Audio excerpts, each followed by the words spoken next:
What's good, tea freaks? I don't have any hair, and it's freaking weird looking at it from this perspective. Yeah. This is Danny. Hi, I'm Denny's good cousin? Alter ego? Yeah. I don't know. We're doing some Pu'erh here today, sir. What do we got? So this is from Tim and Mike, which I just verified. And it is a Mengsong Xizi ripe. So it's some boutique fancy pants ripe. You could use it all if you want.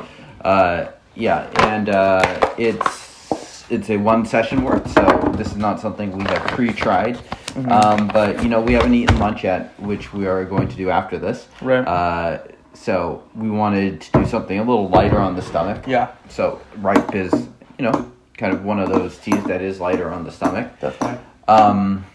So yeah. Yeah, 2009. Looking forward to this. Yeah, so 14 years old, starting to act up, little teenage shit. Yeah, man. Yeah, crazy. Yeah, it's crazy. Time flies.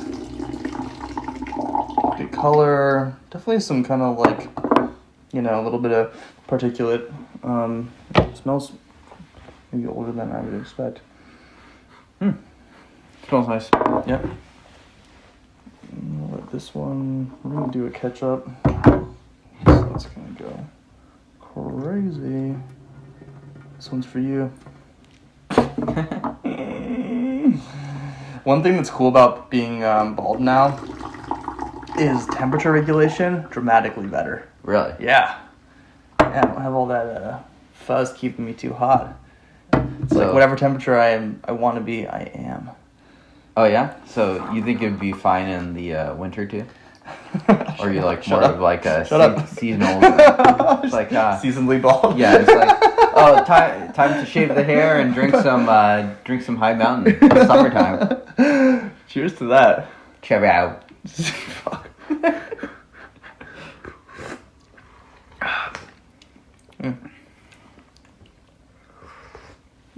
Interesting. Get some immediate hint of cherry. Yeah. Very woody. Yeah, very woody. Maybe like a little minerally. Getting a lot of furniture vibes to this one. Yeah. Not quite a sourness, but you can taste the age on it. Yeah, I'd say the wood is very dominant. Maybe a little bit of that kind of like camphor note, camphor wood sort of deal going on. Yeah, definitely. Like a little refreshing. Right.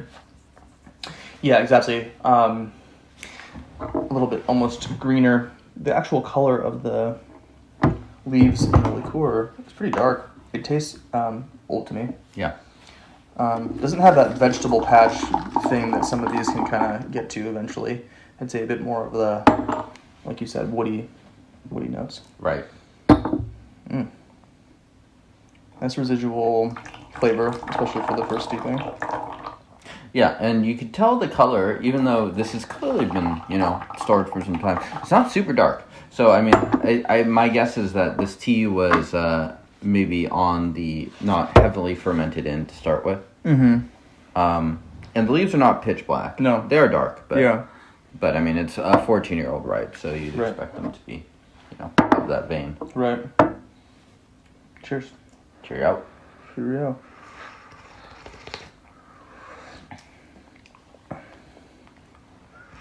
Really smooth. It is, yeah. It's not quite as soft as I'd expect it to be. It's got a little bit more like kind of like sharp details to it than I would expect. Yeah, exactly. Some of these can almost be kind of like oaty, and this one's not as much of that flavor to me. Right. Not as creamy, a bit more sharp, like you said. Not quite sour, but punchy. But tasty and good. Yeah, kind of an interesting combination of flavors for the age of it. You sort of expect some of those sharp notes to age out of the tea, especially something like this. Your point about fermentation, I wonder what this was like, 2 years into the pressing of it. I'd imagine it was quite lively and probably even sharper because age usually, softens those edges a bit. Right, which is kind of interesting because, again, this format wasn't necessarily intended to be aged. No. Yet something like this, I think, probably has benefited dramatically from the age. I wouldn't imagine this would be better if it was sharper. Yeah, right. Yeah. I mean, I think when you're going for ripe too. I think the reason to kind of process it in that way is so that it could age and kind of develop some interesting characteristics. Right. But when you're having a ripe, I don't think you're looking for like super vividness or things like that. The characteristics you'd want are a little bit different than raw.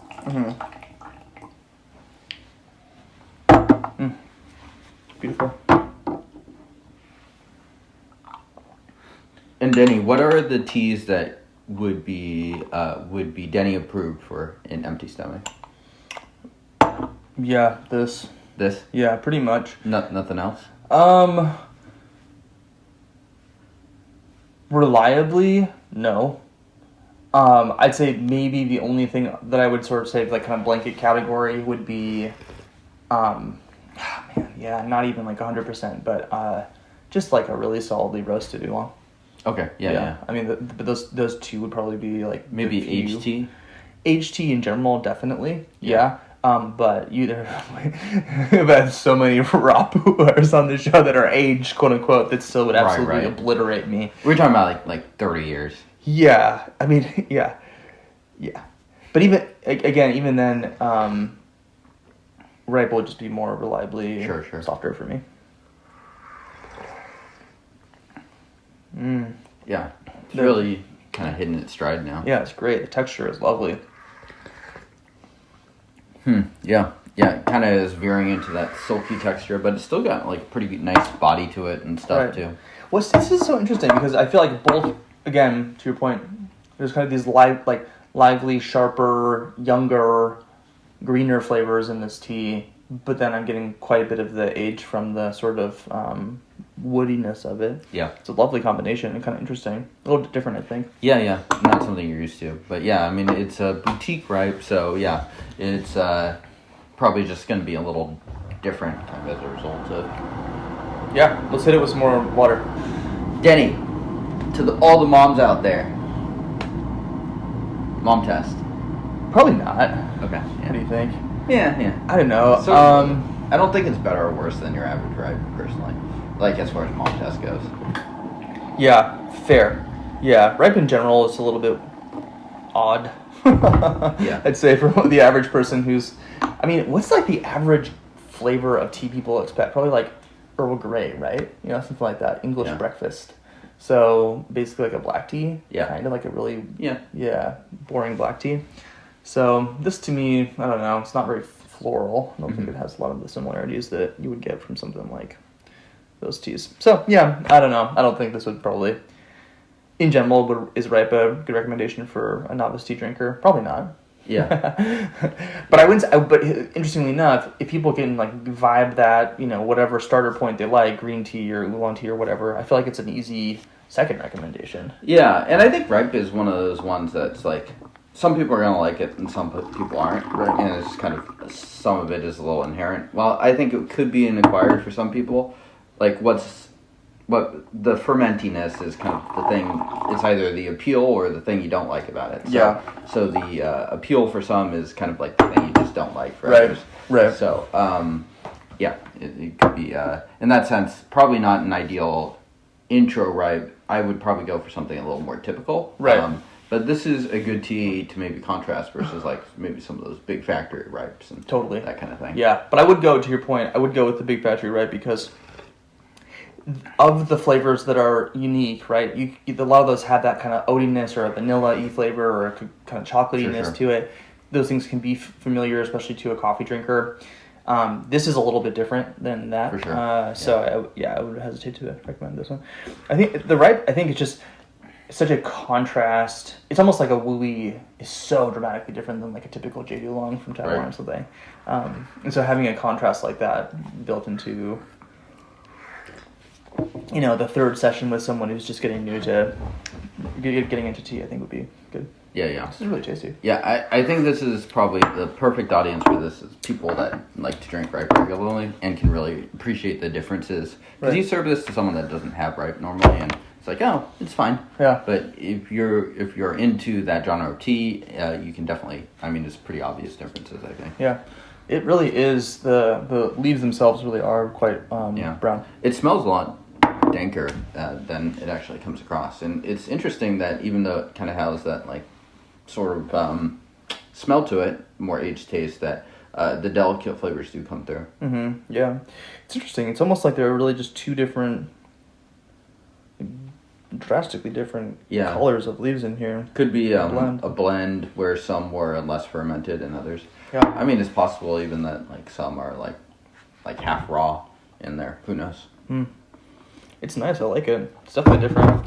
I think drinking it right now is a great time in its life to be drinking it too. I think we probably would lose out on some of the kind of unctuous tartness of this that would be, potentially kind of aged out over time. Yeah, especially if it was. I'm assuming this came from Taiwan because the Taiwanese boutique brand, but especially if it was continued to be stored in Taiwan, I'd imagine it would change quite dramatically over the next 5 or 10 years in a way that like your factory ripe probably wouldn't. Yeah. Bioactive. Yeah, there you go. Well, we hopefully we'll eat some food and then film more. Film the rumbles and the tumbles. But this has been a great tea to drink. Also a great tea on an empty stomach, frankly. I have zero discomfort whatsoever. Yeah. Some of these teas, it's like, just get me something else in my stomach, because I'm going to vom. Yeah, our food delivery is running a little late, so that is why we are having this. This is not the intended routine, but if you like to drink tea in the morning before you get some food in and stuff like that, then I think something like this is a great choice. Yeah, so and can people pick this up? I think you could hunt this down. I think it might take some doing, but this brand is, I don't know if it's like super available in the sense that you probably can't buy it from like Yunnan Sourcing or Amazon or something, but I think if you like do some Googling, find your Taiwanese guy, you might be able to find this tea. Really interesting, different, ripe. I would recommend this. Yep. So it's kind of a black tea thing happening at the end. No, interesting. I can see it. Yeah, a little bit of that sweetness. Yeah. So, thanks, Tim. Tim and Mike. Mike, thank you. Yep. Sirs. Yep. So this tea again, the 2009 Xishi Linmen. Good luck with that. Just copy and paste the title of the video. And we will see you guys next time. Did we just say what episode this was? 458? Why did we look it up if we didn't say it? We'll see you for 459 next time. Cheerio! Peace. Deuces.